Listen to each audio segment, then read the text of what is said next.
Thank you for joining us today. I'm Davia Chambers with Let's Talk Tobago. We're here at Lesville's Place, which is close to many services, including the local supermarkets. Stay with us. There's more to come in this half hour. But now, it's time for this week's top headlines. The art of cassava bread making. ESPN showcases Tobago sports and solving conflicts through peaceful resolution. These stories and more right after the break. Going to Barbados? Why continue to pay high prices when you can get there for only US $231.95, all taxes included? Yes, you heard right. You can now travel to Barbados from Tobago for a mere US $231.95 on Gold's weekly service. So if you're going to Barbados for business, the beach, crop over, or attending university, stop wasting your money on those other high-priced airlines and get there for a fraction of the cost. To book, just log on to www.vogel.com.br. Barbados just got closer. We're here on Feeder Road, and the guests who stay at Lesville's Place experience the local quiet charm of Canaan. We start our stories this week with deliciousness. Tobagonians are creative and resourceful when it comes to food, and homemade bread is always in style. Omadara Mills, what are you making? This is not the making of your ordinary white bread. What makes this dough different is the addition of grated cassava.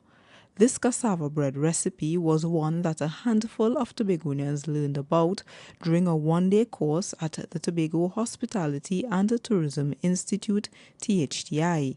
One of them is Professor Lasana Groom, who says she wanted to learn the other ways she can incorporate this local staple into her everyday diet. Professor Groom also sees it as an entrepreneurial venture that many can take up. Of course, I believe this experience to be beneficial, not just to myself and the other participants. A lot of them who are bakers or have their own businesses, it would encourage them to expand, and even those who have not done anything along the cassava line to have businesses that can include or incorporate cassava as one of their products. Another participant, Chef Candy Manswell Lewis, appreciated this course since the step-by-step process will teach her and others exactly what it takes to make the perfect cassava bread.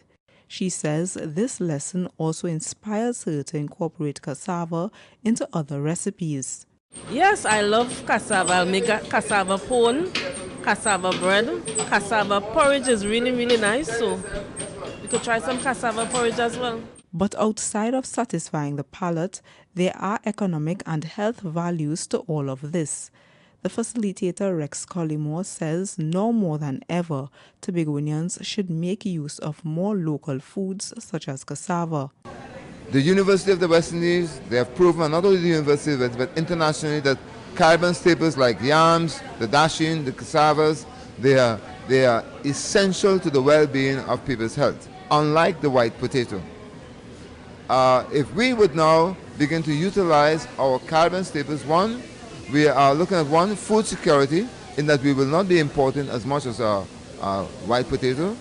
The course was a collaboration between the THTI and the Division of Finance and Enterprise Development's Cassava Production Company Limited.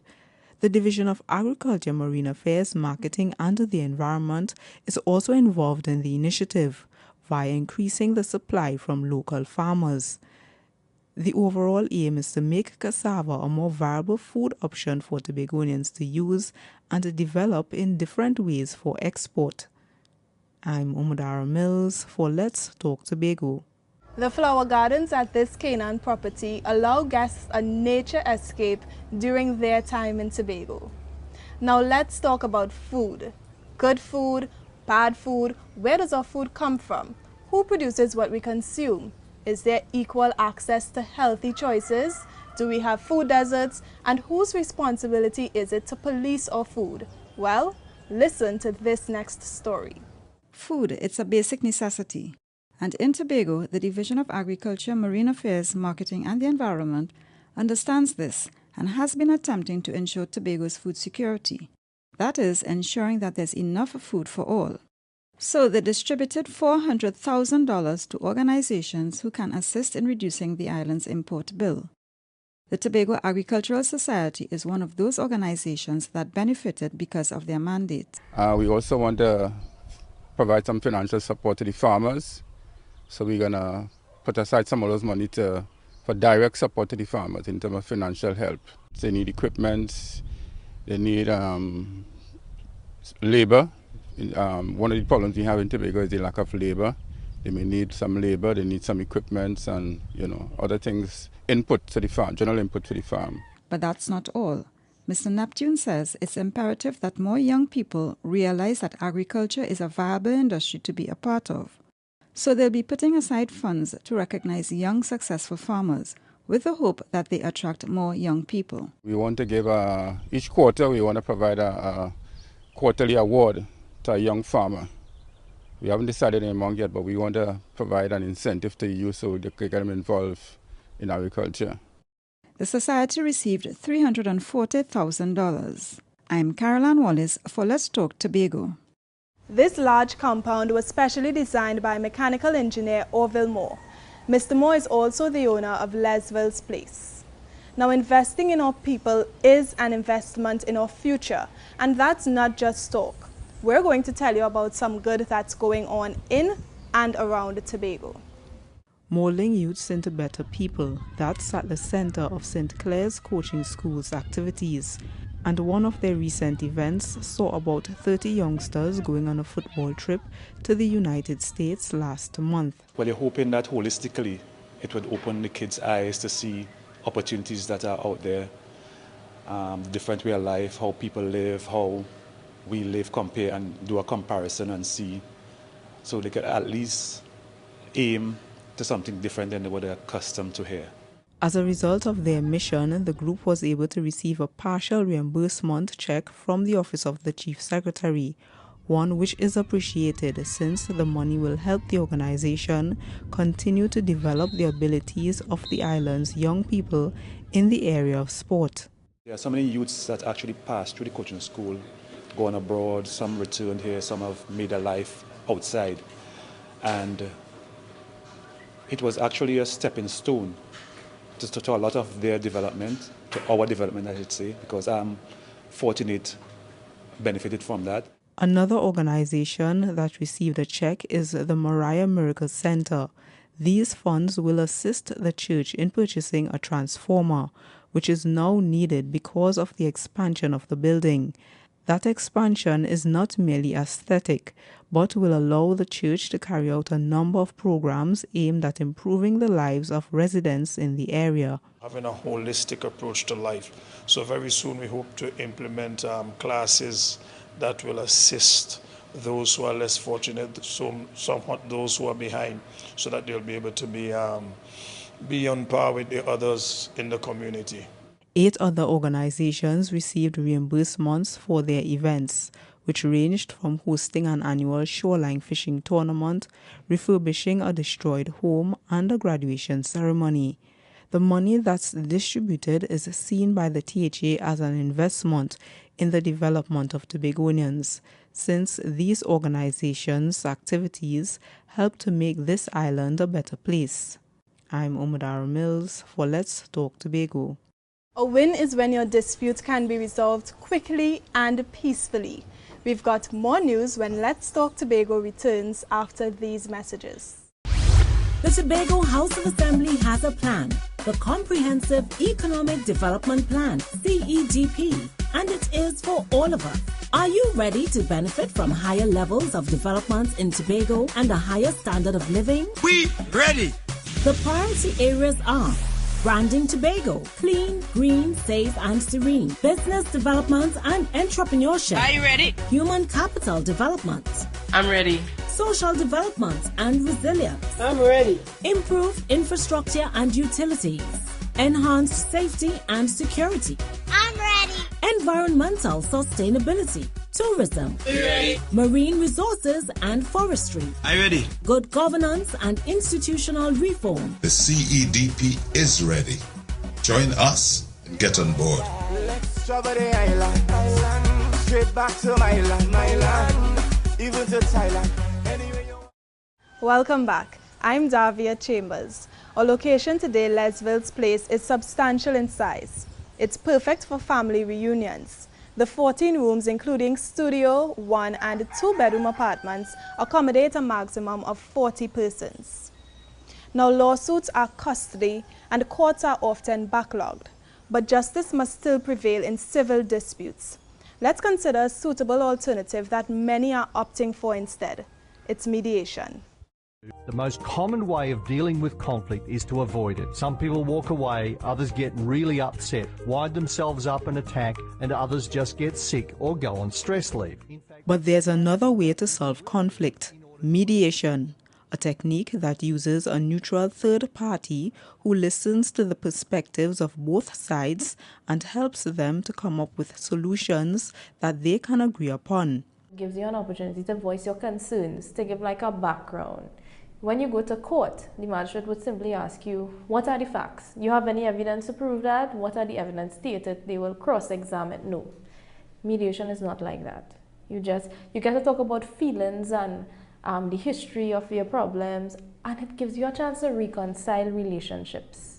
Even the Magistrates Court in Tobago understands the benefits that the mediation service can provide in giving people the chance to resolve their issues without having to go through its lengthy procedures. And with over 90% of cases being resolved via mediation at the centre, the court is making greater use of this service in its system. Whatever agreement they come up with, that becomes like a court. They could make that into a court order. So now the clients determine what goes into their court order rather than the magistrates. So it tends to be more long-lasting. They tend to stick to it more. They tend to stick to something that they say they want to do rather than somebody tell them they have to do. Since 2013, the Mediation Board collaborates with the THA to create programs that will make Tobago into a place that's regarded as the hub of peace. It's an idea that fits into the Assembly's mantra for the island of clean, green, safe and serene, and one that has the potential to become a reality. You see that community life in Tobago, where people get involved in your business kind of way, that is what makes Tobago so unique. In the past 2 years, the Mediation Centre, which is under the Division of Health and Social Services, has had about 200 cases. The centre also provides training and carries out several caravans to make people aware of the availability of its services and the benefits that mediation has in conflict resolution. I'm Umadara Mills for Let's Talk Tobago. If you're looking for serenity and that home away from home feeling, I'm standing where you may want to be, Lesville's Place in Canaan. The Speyside High Mantas have trained hard, and as the only Tobago team in a national football league, they've got their eyes on the prize. We spoke to Mantas players and their coach. The Speyside High Mantas, they are the only Tobago team participating in the National Secondary Schools Premiership Football League, and they are ready for the kill. I believe that our attacking force had the strength to dominate the Trinidadians. The team is being coached by Kerry Lynch.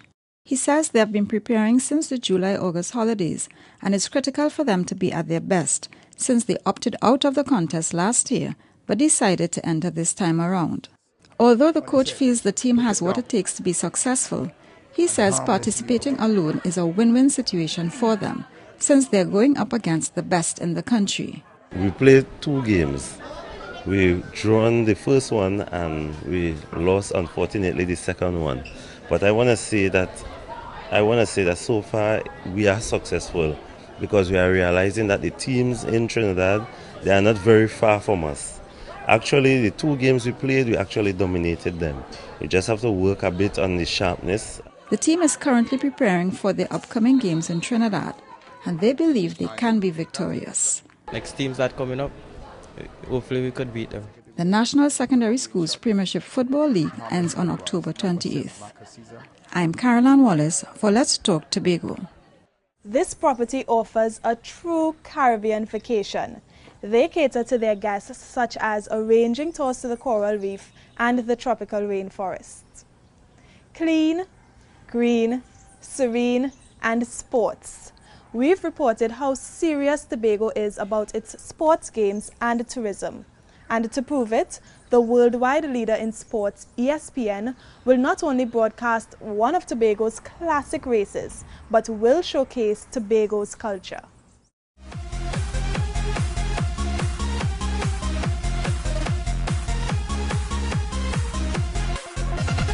The Union Cyclist International, or the UCI Tour of Tobago race, is a major part of the Tobago International Cycling Classic. It's a grueling race which takes the cyclists around the island. And this year, 4 of the communities along the route of that segment of the event will be showcased as part of the package broadcasted on ESPN. Over 100 million households in 150 cities around the world will get the historical backgrounds and the present-day feel of Cassava, Charlottesville, Roxborough and Scarborough. The chairman and organizer of the Tobago International Cycling Classic, Jeff Charles, says that Tobago is a unique and ideal destination to host international sporting events. Every year we promote Tobago as the perfect backdrop to host the Tobago International Cycling Classic event and by extension to entice other international sporting promoters and organizers to see Tobago as an ideal destination to host other international sporting events, activities and seminars. The popular curried crab and dumpling will also be featured in this year's package, so potential visitors can be enticed to come taste some unique flavors of the island. And since people can do more than just cycle in Tobago, the Sports Network will highlight other activities people engage in, such as goat racing, the powerboat Great Race, and the water sport activities of Radical Sports Tobago. The collaboration with the Tobago International Cycling Classic organizers and ESPN is now in its 5th year. The coverage of the races and showcasing Tobago is in keeping with the Assembly's mission of increasing the sporting tourism thrust of the island. That's why the THA is the main sponsor. The 2015 6-day event starts on September 29th and ends on October 4th with an awards ceremony. I'm Umadara Mills for Let's Talk Tobago. Art has no bounds. Before Clarice Wright's art was commissioned by the United Nations, she entered an art competition. Stay tuned. We'll be right back.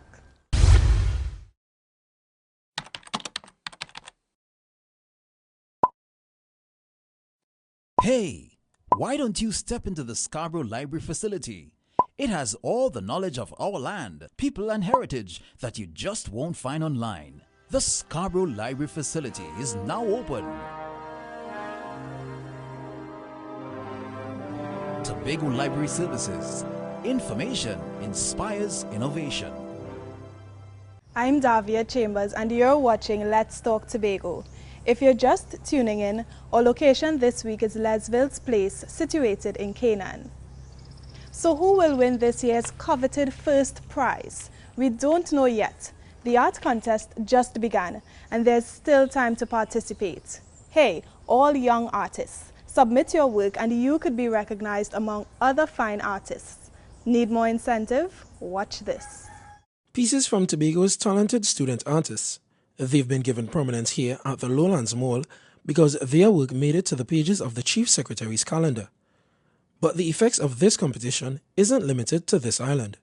This is a Clarice Wright piece, and it hangs in the office of the Secretary General of the UN. But before her work made it to these walls, she won the Tobago Secondary Schools Art Competition, the event which gives student artists from this island's 10 secondary schools a chance to submit pieces over an 8-week period. It climaxes with the production of a yearly calendar where the 12 winners grace the page of a new month. Last year's finalists, well, we had finalists, Scarborough Secondary would have dominated. We had 6 finalists from Scarborough Secondary, 3 from Speyside, 1 from Bishop's High School, 1 from UE Open Campus, and the last one was from Signal Hill. The overall winner was Takuma Charles from Speyside Secondary. This year's competition opened early in September and will close on Friday, October 16th. Schools are permitted to submit multiple entries with one entry per student. But this competition doesn't impose a particular theme on participants. Instead, it allows for free interpretation and creativity without boundaries. It's open to all the secondary schools. It's and of course UWI Open Campus again. So we're expecting all the schools to submit a lot of good entries, and hopefully it'll be a tough fight for the judges. Students are allowed to submit artwork on canvas or paper, 18 inches wide by 12 inches high, with a landscaped orientation. It can be digital media, oil on canvas, acrylics, water paints, and other drawing materials. This is the fourth year of the competition, and up for grabs are $3,000 for the winner, $10,000 for the school, and of course, bragging rights. I'm Keyshawn Wilson for Let's Talk Tobago. Simple Comfort is the sweet tune guests sing at Lesville's Place. Now, speaking of song, singer, dancer, actor, performer, and college students describe a talented, inspiring woman who is very thankful for the opportunity of the stage. Here's Caroline Wallace with her story. This is what Kimmy does when she's off stage. Enjoy the scenic views Tobago has to offer. But that's not too often, because when she's not doing this, standing in regal splendor at the top of this historical site overlooking the capital, well, of course, the most appropriate place for a maiden of my wisdom, knowledge, and stature to adore. she's preparing to participate in events that showcase her talent. Oh, don't you know, I'm the pride of Tobago.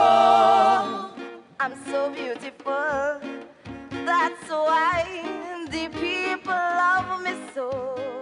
I had the privilege of taking part in village productions with Pembroke for 2 years. I would have been in 2013 and 2003 and 2004.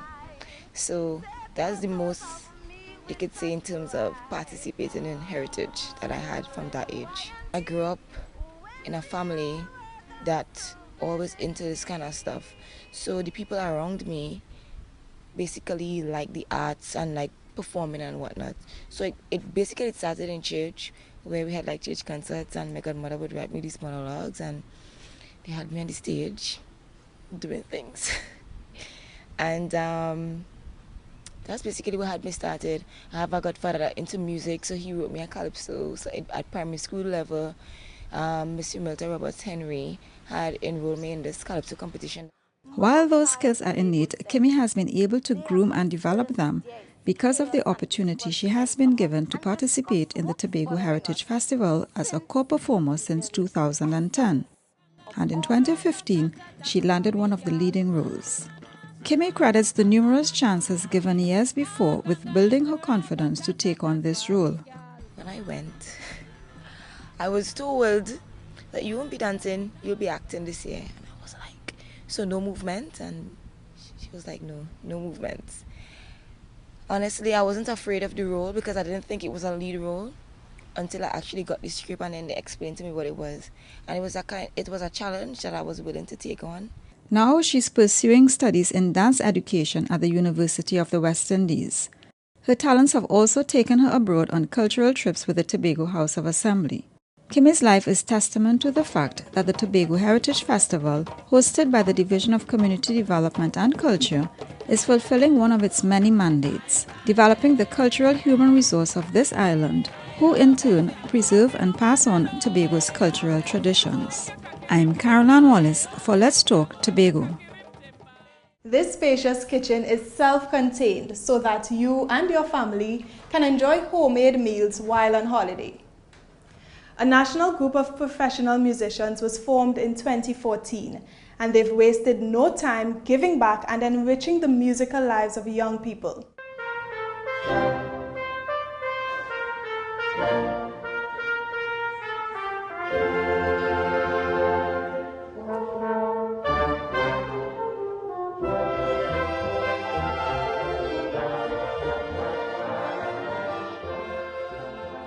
This is the first workshop in Tobago, hopefully the first of many. And we've had several workshops and outreaches in Trinidad. I've been trying to get the orchestra to come to Tobago for at least a year now. It's just a question of logistics. And we hope to be back as often as we can. Because this is not, it's not, just coming and touching the community once is not enough. You have to have an engagement that goes on and on. So we're hoping that this is going to be something that keeps going on and on and on. Because like I told the young people today, they are the ones that have to make this orchestra.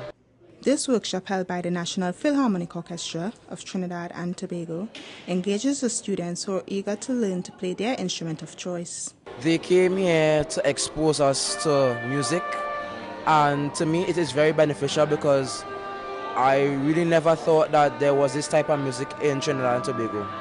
So this is giving me insights to see what is ahead in my future. Today's workshop is a chance to get to know the musicians in the community and for them to get to know us.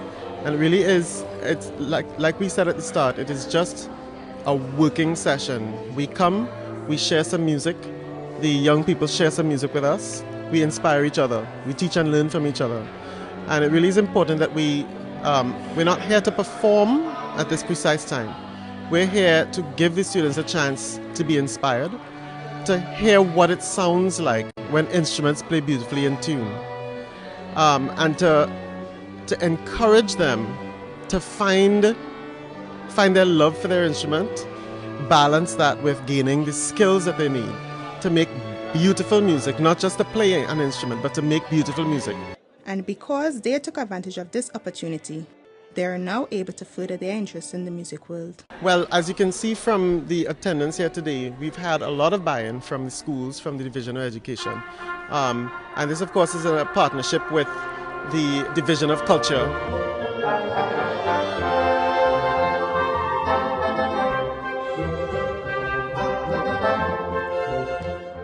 I'm Anastasia Alexis for Let's Talk Tobago. Now it's time for you, our viewers, to have your say. Tobago, let's get busy. There's ongoing work to be done for the advancement of all citizens. But we know Tobago projects take funding, so we ask you, how do you feel about Tobago's chances of getting more than the legal minimum in this year's budget? This is what you said. I can't say if they will get more, but I think they should get more. You understand? If they get more, it will be better for the citizens in Tobago, yeah. Tobago's chances are quite high. I think it depends on the output of the government, how dedicated he is to the role he's playing now, and what he expects to do for the future for Trinidad and Tobago. It will be surprising if a Tobago-born Prime Minister Christopher Keith Rowley will do it for Tobago. It will be a rather opportunity for Tobagoans. It's a 50-50 chance. You might get just about the same amount. It could be a little less, it may be a little more, But we're just hoping for the best. Even though the economic situation is worse, I believe Mr. Rowley will be fair and true to his campaign promise to give Tobago what it deserves. I think they stand a chance to get what they ask for, so it's left to be seen. Yes, I think that they will stand a better chance because of my biased opinion that Keith Rowley is running the country now, so I think yes. That's all for us this week on Let's Talk Tobago. Please send your comments or queries on anything you've seen in this program to information@tha.gov.tt, or you can even visit us at www.tha.gov.tt. Like us on Facebook and subscribe to our YouTube channel. I'm Davia Chambers. On behalf of all of us at the Department of Information, have a safe and enjoyable week. See you next time.